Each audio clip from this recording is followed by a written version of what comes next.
Howdy folks, Doc here with Last Best Tool, and today I'm going to go over a few of the Milwaukee M12 Shop Lights. One of the neat things about them is they really focus on trying to get a quality color of light out of their LEDs, and why that's important is because it allows you to discern between the colors. And not all lights do that. In the old days, the incandescent bulbs were pretty orange, so there were some colors you couldn't see well. And then the early and cheap LEDs tended to favor either like the yellow side or the blue side. And when they did that, it prevented you from seeing certain colors. The way this works, I'm going to do a demonstration here with a handful of things, is that if we have some different colors, and you can see these pretty well. I'm using Milwaukee Shop Light to illuminate this right now. Here's different Sharpies. You can tell by the lids. There's some different snap-on screwdriver colors. If you can pick those out. And throw in some wire nuts on top just to see how easy you can see the different colors here. So what happened is the different LEDs, when they came out, caused certain wavelengths not to be present in the spectrum. And the way we see color is when the wavelengths of light bounce off the object and into our eye, we see the wavelengths as color. And if that wavelength is not present in the light, it can't bounce off this, and we can't see the color. So if it's not present, it makes it really dark, or things look like black.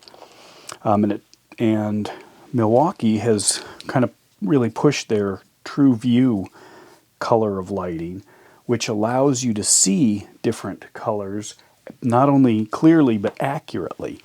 So you can discern, say, between the blue and the black here on these two screwdrivers, or the orange. Got to have orange light in order to see orange. I'm going to do a demonstration now with a panel. This is a panel light for video, and I'm going to turn off. I'm actually using a Milwaukee light to light this up, but basically there's nothing. Now here's the panel. Let the camera adjust. And this is a kind of an amber colored light. And I'm going to change this now to cycle through a set of different colors. And as you look, you can see, say for instance, this orange Home Depot pencil goes from black to purple to yellow to orange. You know, you really can't tell unless the light has, is, I guess, accurate. Here's some different colored Sharpies. And so I look at those. They're just all sorts of different colors depending on the light. So what we need, now I'll turn on a Milwaukee TRUEVIEW light, is the ability to set some stuff down to see with a full spectrum light. Then you can discern the colors. And that's critical. Let's say you want to cut the zip tie bundle that's orange, or in this case orange, not green. How easily can you tell that difference? Or black versus orange. But if there's no, let me turn that off and show you with this light. One of these is black and one of these is orange. And as this cycles through, they can be all kinds of different colors. Which is which? Well, if I turn this light back on here, even this, and this kind of the sepia tone or this brown, you can tell. But anyway, that's why the color of the light is so important. So let's get into some of the some of the aspects of these lights here now. Raise up my camera so you can see a little bit better. So what I've got are a handful of different Milwaukee lights, and some of the things that I really like and dislike I'll go over. This is a kind of a basic one here. This particular light has no movement. It does have a battery indicator here, but it's a straight stick light, kind of in the classic form, maybe for getting under tight spaces, working under a car hood, a body, climbing under the car, etc. Has a hook here that you can open up, so this makes it easy to hang. The problem is it also is supposed to slide down and maybe hang in this direction, like if you were working under a hood. But unfortunately, with a battery, it doesn't hang, so not sure what benefit that really has. It does have a 1/4-20 tripod socket, so if you wanted to attach it to magnets, things like that, some extra things, extra attachments, that's the way to do it. It basically is nothing but on and off, but a nice little small profile, 3 LEDs, pretty beefy as far as protecting it. It doesn't roll too easy. Probably their simplest and least expensive of the M12 lights. Next one is this guy here. This is their LED. It's a 90-degree or kind of a 180 or straight flashlight design. This particular one is an earlier version. They had even an earlier one than that. I had one and it broke, and Milwaukee warrantied it out for me. But anyway, it's got a magnet here. The magnet is not that great. Here's a metal piece of material. You can see, you know, it's on there. It does slip a little bit, but it will hold still, you know, if there's no movement. This is the newer version, very similar. They've moved the on-off button to the opposite side. Now that's kind of weird in some ways. And the reason is if you don't know how to turn it on, often you look at the button. Well, this is pointing away from me, but I've had people, you know, when they're trying to turn it on, you know, stare at it and then get blinded when they finally do find that button, because they're looking for the button and then they push it and the light's right in their face. And they don't know that because maybe they can't see the light very well because it's dark. And what happens? They find it and push it. The head on this one is a little sturdier than this guy, but this one also has a heavier, beefier head. There's more metal. It's a larger profile. I think they did that for cooling. It also throws a nicer circle of light. You can kind of see that there. Versus this guy here. This one's got more of a hot spot in the middle of it versus this one. It's a little more even. Both great go-to lights for me. I'm always grabbing these. When I set them down, you know, this is nice that you can adjust the height, and, you know, if it's sitting still, especially if you throw it on one of the larger batteries, you know, that's a nice solid base that it's got at this point. But I wish that it would tip down, not just hit the 90. And I often I set it on a counter or something, and I'm trying to point it down, and I can't. So I end up leaning it up on things and balancing it like that, trying to get the light to point in the direction that I want it to go. But overall, these are great lights. Highly recommend these things. Next one I'll point out is the Milwaukee's M12 Spotlight. This guy here is a real powerhouse if you want to reach out with a long beam of light. It's actually too bright and generally too narrow a beam to use in any kind of confined space. The quantity of light coming out of it is almost blinding. And because of that hot spot in the middle, it doesn't give you much in the way of working area. You can kind of see in my hand here, you know, that's not a big thing, big space if I'm, you know, digging around trying to find something. But boy, outside really makes a huge difference, or in a large building. If you're doing inspections, I end up using these things a lot when I'm camping or outdoors. It does allow you to end off-roading to fire a light in a lot of different directions very conveniently. You're not too worried because of the battery about wearing the thing out, whereas anything that takes other kinds of batteries, you know, it's a pain to be using it, thinking about how much money you're spending. And if you run into a problem like a dead battery, just swap it out with a new one and get back to work. So I highly recommend, if you need a spotlight, consider the M12. I have the M18 one as well, and I'll do that in another review. And basically that's a much bigger profile with a few more features. This has basically two settings. If you look, I'll turn it on. There's one setting and another setting. Do you see the difference? It's not much. And then if I hold the button in, it changes to this kind of strobe.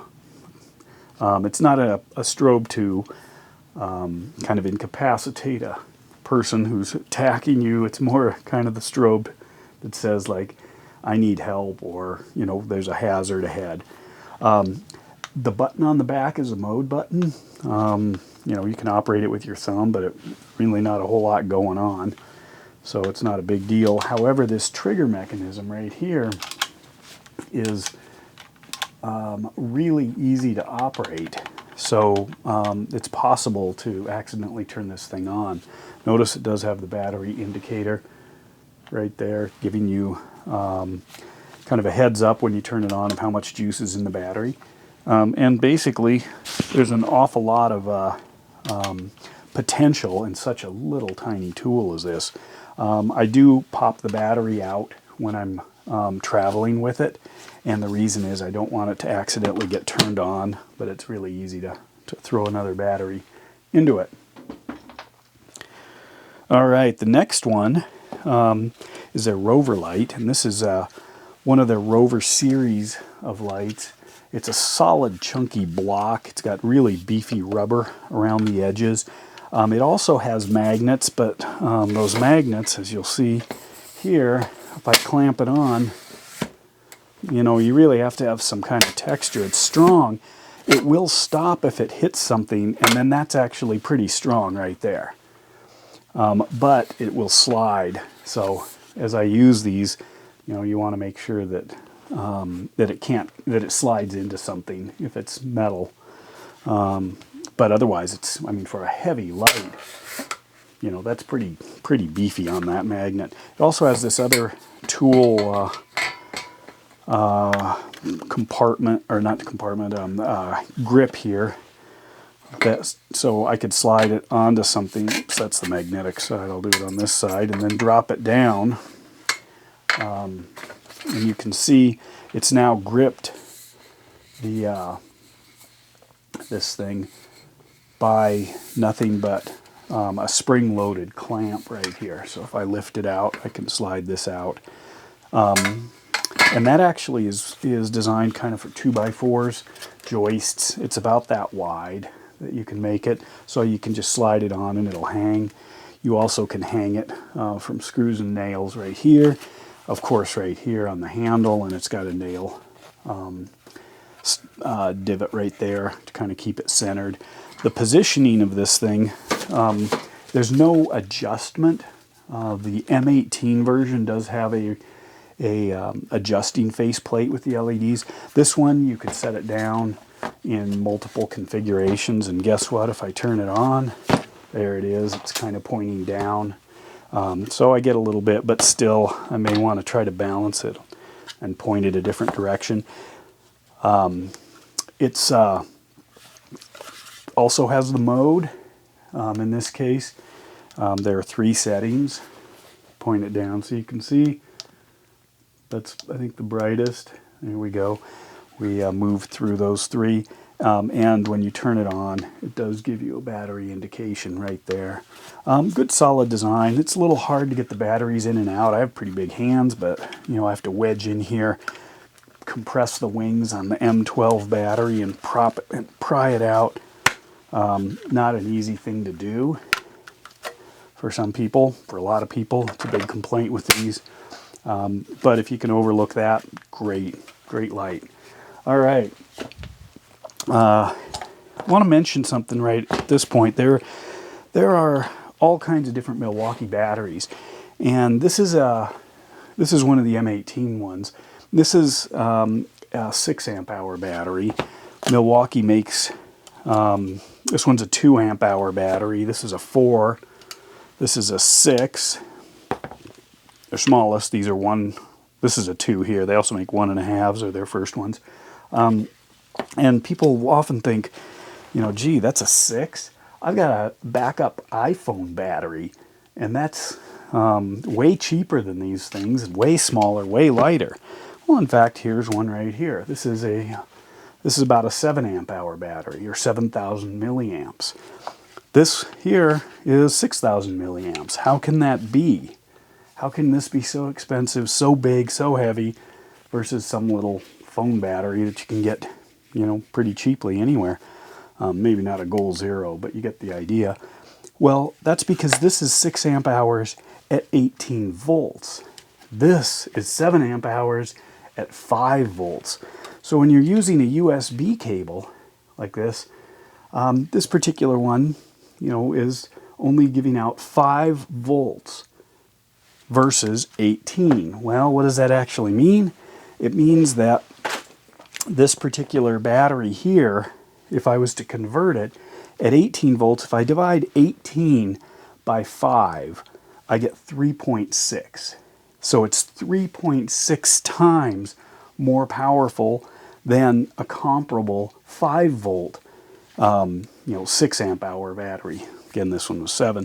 So what this actually would be in iPhone amp hours, if I use this to charge iPhones, would be a 25.2 amp hour battery versus a 7. So now you can see the difference, 25 to 7.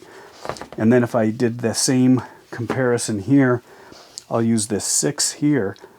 This is a 6 amp hour 12 volt battery. So 5 volts for your iPhone charger goes into 12 2.5 times, 2.4 times, which means that this in iPhone amperage or amp hours would be a 16.8 amp hour, and a 10,000 amp hour is huge. So something to keep in mind when you're comparing batteries. This is one of Milwaukee's LED rechargeable lights. This particular one uses standard micro USB. Excellent light. I'll be doing a review on that, but that's kind of my new favorite go-to. But it's not one of the M18 system ones or M12 system ones. And then the last one I'll show you is this big M12 Milwaukee standing light, shop light. And what this thing does is it has a kind of a tripod here that pops out. Battery is in the bottom. Also has the capability of charging, plugging directly into AC current. And then it has a extending two length column. So this whole light then goes out to about just a little under 6 feet. And then it's got a 12 LED frame and 2 speeds basically. It's got full, it's got a little lower, and it's got off. So these are really popular in a lot of kind of outdoor filming, videography. They use them in camps now instead of the old Coleman lanterns. Kind of move these things around the camp. I've got a handful of them and use them for all kinds of different things. Batteries don't have a tremendous life, but super handy. Just amazing. Fold up. This has a kind of a protective closure right here. Rotate it around, drops down, and then slides in. Whoops, slides right in, so you can see that. It will turn on, even though it's in there, so you want to make sure it stays off. And And then the battery is accessible right here. It's easier to get out. You can get your fingers in there around it. And it will easily run without a battery, just on AC. But anyway, that's one of my favorites. A little heavier. It's got a nice carry handle, pretty durable. So that's the Milwaukee M12 shop and area lighting. Hope you found something useful. Doc out.